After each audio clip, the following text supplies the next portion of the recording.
Mesdames et messieurs, bienvenue à cette édition du lundi 3 octobre. Voici donc les sommaires. Kinshasa envers, les décors sont plantés au Palais du Peuple. La pré-COP 27 va durer 3 jours. Plus de 50 ministres de différents pays sont déjà dans la capitale congolaise. Les conflits Teke et Yaka dans le Kwamout, une délégation du Bandundu pour discuter avec le président de l'Assemblée nationale, Christophe Mbosso. Bon début de semaine à vous, chers téléspectateurs. Ça se passe à Kinshasa, l'après-COP 27 au Palais du Peuple. Plus de 50 ministres de différents pays sont déjà dans la capitale congolaise. Le Premier ministre Sama Lukonde a ouvert les activités.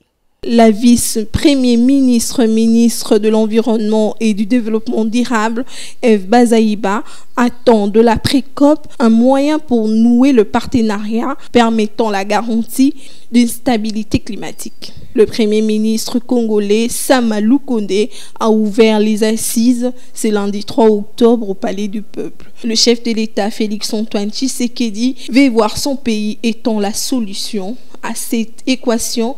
Le président offre une soirée dînatoire à tous les délégués à la pré-COP 27 ce lundi 3 octobre.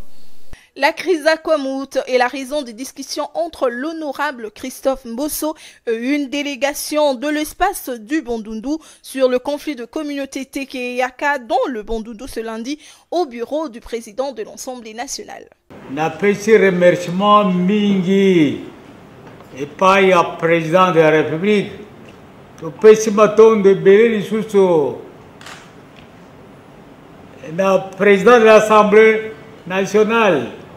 Ye mutoye kusangisa biso aye kulubila biso a déclaré tuvanda kimia ndengi tuvanda ki mikolo bambula eleki dikame mutuya ifo bulandira ngubandeko atako dikambo ezalaki isika bato bazali dikambo ezanga te mais bango moko bato bakobongisa na pesi vraiment remerciement ebele lisusu na mokambi ya ministère intérieur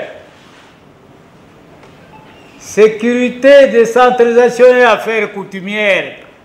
Restant dans le Kwamout, ces conflits Teke et Yaka n'ont pas laissé perplexe le jeune responsable qui ont organisé une sensibilisation dans une école au Bandundu. Merveille Ngilima.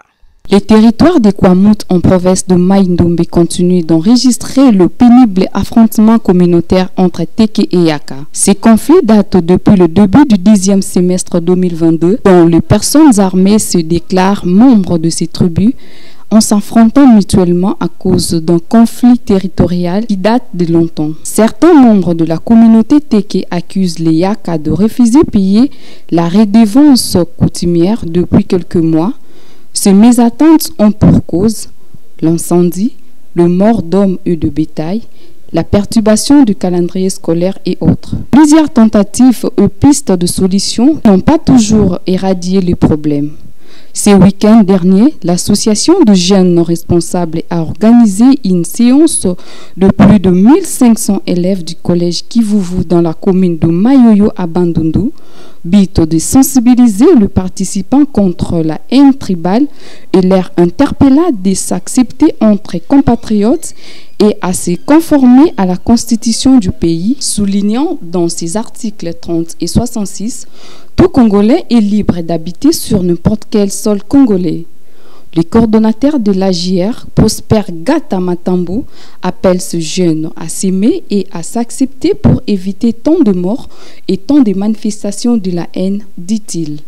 L'honorable Koko Mungongo, directeur général de Caisse nationale de péréquation, a été reçu en audience par le vice-président de l'Assemblée nationale en vue d'améliorer les fonctionnements de cette entreprise. Rachel Vungbo. La Caisse nationale de péréquation, CNP en sigle, son directeur général, l'honorable Koko Mungongo, a été reçu le week-end dernier en audience par le premier vice-président de l'Assemblée nationale, André Mbata.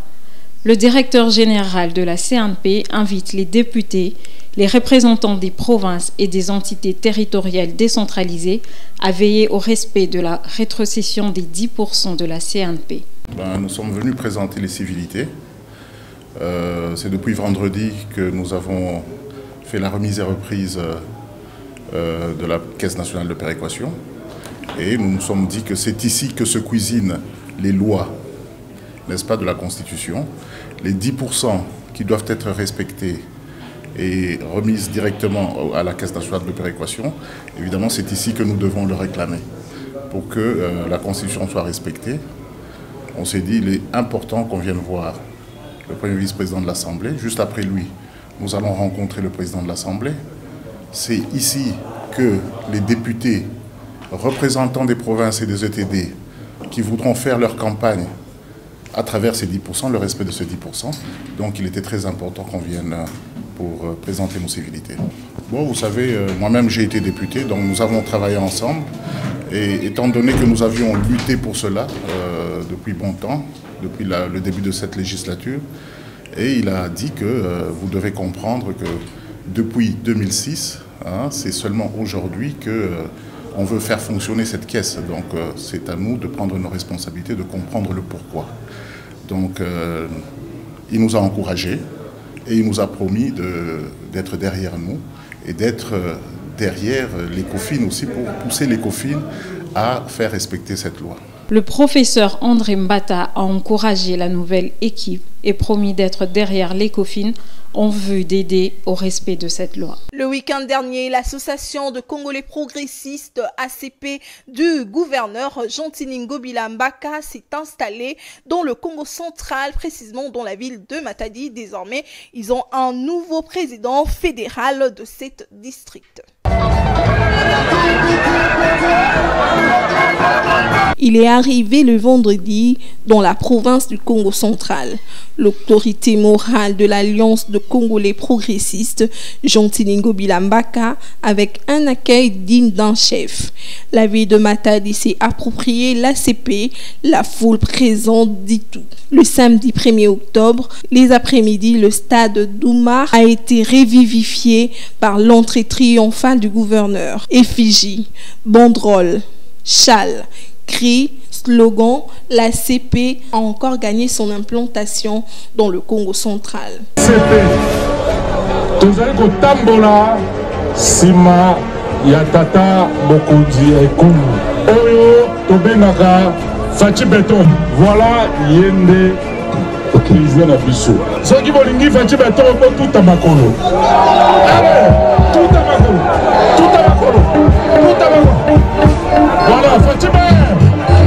Bodou Petit a été investi comme président fédéral du district de Katarat et de la ville de Matadi par le secrétaire général de l'ACP. La région de progresser plus dans le finance climatique autour de Jean-Tini Ngobila qui s'est adressé aux Matadiens soutenant son excellence le président Félix-Antoine Tshisekedi sur la question de sécurité au pays. Du 6 au 18 novembre en Égypte. Ces assises de ce 3 jours au Palais du Peuple, après le 28 mai dernier au Stade de Martyrs, la CPD Jean-Tini Ngobila ont encore reçu une activité. Bientôt, la dynamique de progressistes alliés à la CP fera pareil. Pour finir cette édition, allons dans le quartier Mbala, dans la commune de Selimbaou, où une érosion de grande envergure a emporté une dizaine de ménages. La situation est très désastreuse. Rachel Bungbo et Jacques Pongo étaient sur place. La commune de Selimbaou, encore une érosion, ça n'en finit jamais. Des larmes, des pleurs, des ménages emportés, les années passent. Des pluies et des orages ne manquent pas au rendez-vous. À leur passage, les ménages disparaissent sans laisser une seule trace et les vies humaines n'en sont pas épargnées. Les habitants du quartier n'ayant où partir, avec la saison de pluie qui fait grimper les inquiétudes. Une vigilance de la population qui jusque-là n'a pas servi à grand-chose et même des démarches qui n'ont pas abouti. Oui, quartier Mbala na Badiading, commune ya Selembao. Problème est problème il y a d'érosion. Donc quartier Mbala Mopimba érosion à érosion. Donc problème n'est zalagi wana tant président azwaki pouvoir Mbala nena no liboso tango kune bukani aye ko bongisa croyant que azoya ko sala côté nyoso eloko moko te donc maya makadame ko kota boya envahir biso nyoso donc ndenge ezali awa quartier ezali disparu donc ezo ko kende nango soki ke baba sala baya ko intervenir nango te moyen te. Trouver une solution pour ce quartier, sinon cette commune qui tend à disparaître ferait apaiser les esprits des habitants angoissés pour leur sort. Merci à vous, chers fidèles téléspectateurs de Kilartus Monde. Restez fidèles à nos éditions.